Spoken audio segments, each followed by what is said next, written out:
Mbappe বনাম Cristiano Ronaldo, যেই দলই হারবে সেই দলকে নিতে হবে বিদায়।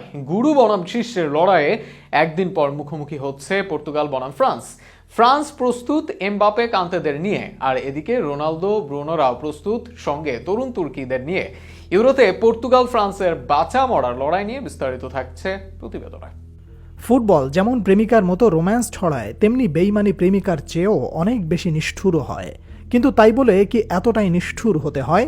ফুটবল এতটাই নিষ্ঠুর যে ফরাসি তারকা কিলিয়ান এমবাপেকে লড়াইয়ে নামতে হচ্ছে ছোটবেলার আইডলের বিপক্ষে।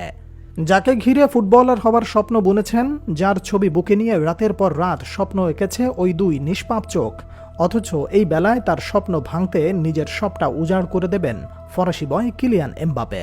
ভাবা যায় আগামী 6 তারিখ ইউরোর হাই ভোল্টেজ ম্যাচে মুখোমুখি হবে ফ্রান্স বনাম পর্তুগাল। তবে এই ম্যাচের টাইম লাইনটা পর্তুগাল ফ্রান্সের লড়াইয়ের বদলে এমবাপে রোনালদোর লড়াই বোধহয় ভালো হবে। ইউরোর মঞ্চে এই দুই ফুটবল তারকা শেষবার মুখোমুখি হচ্ছেন। হারলে স্বপ্নভঙ্গ, জিতলে স্বপ্নের পথে আরও এক ধাপ এগিয়ে যাওয়ার সুযোগ এমবাপে রোনালদো দুজনের সামনেই।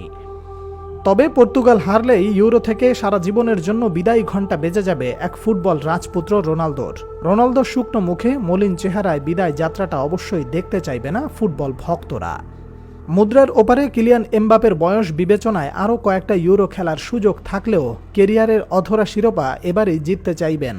কেননা বিশ্বকাপ ট্রফি জিতলেও জেতা হয়নি ইউরো চ্যাম্পিয়নশিপ। শেষবার এমবাপের পেনাল্টি মিসে ইউরো স্বপ্ন ভঙ্গ হয়েছিল ফরাসিদের।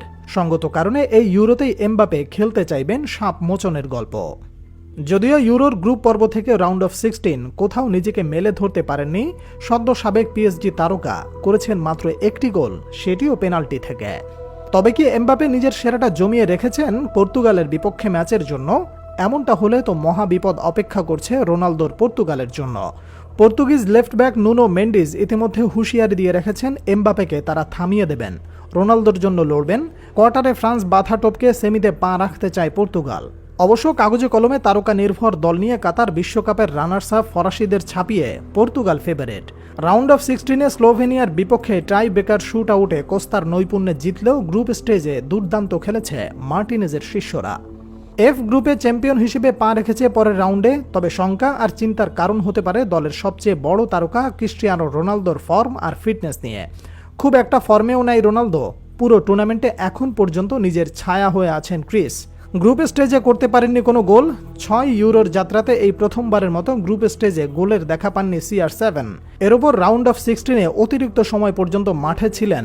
পরের ম্যাচে সবটা উজাড় করে দিয়ে খেলতে পারবেন কিনা 39 বছর বয়সী রন, শরীর সায় দেবে কিনা সেটাও বেশ বড় একটা প্রশ্নের জায়গা।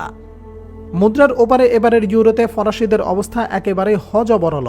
গ্রুপ স্টেজে পেয়েছে মাত্র 1 জয়, 2 ড্রয়ে মাত্র 5 পয়েন্ট নিয়ে এসেছে পরের রাউন্ডে। এখন পর্যন্ত টুর্নামেন্টে ওপেন প্লেতে গোল করতে পারেনি ফ্রান্স। বেলজিয়ামের বিপক্ষে আত্মঘাতী গোলে জয় পেয়েছে, আর গ্রুপ পর্বে 1 গোল, সেটাও এসেছে পেনাল্টি থেকে। সব মিলে খুব একটা স্বস্তিতে নেই ফ্রান্স। যদিও শেষ 5 ম্যাচের সংখ্যাতত্ত্বের হিসেব নিকেশ স্বস্তি দিচ্ছে ফরাসিদের। শেষ 5 বারের মোকাবেলায় মাত্র একটিতে জয় পেয়েছে পর্তুগাল, বাকি 2 ড্রয়ের বিপরীতে 2 জয় তুলে নিয়েছে ফ্রান্স। তবে সব সংখ্যাতত্ত্ব হিসেব নিকেশ ছাড়িয়ে দুই দলের লড়াইটা মধ্য মাঠে। দুই দলের মিডফিল্ড বেশ শক্তিশালী। Bernardo Silva,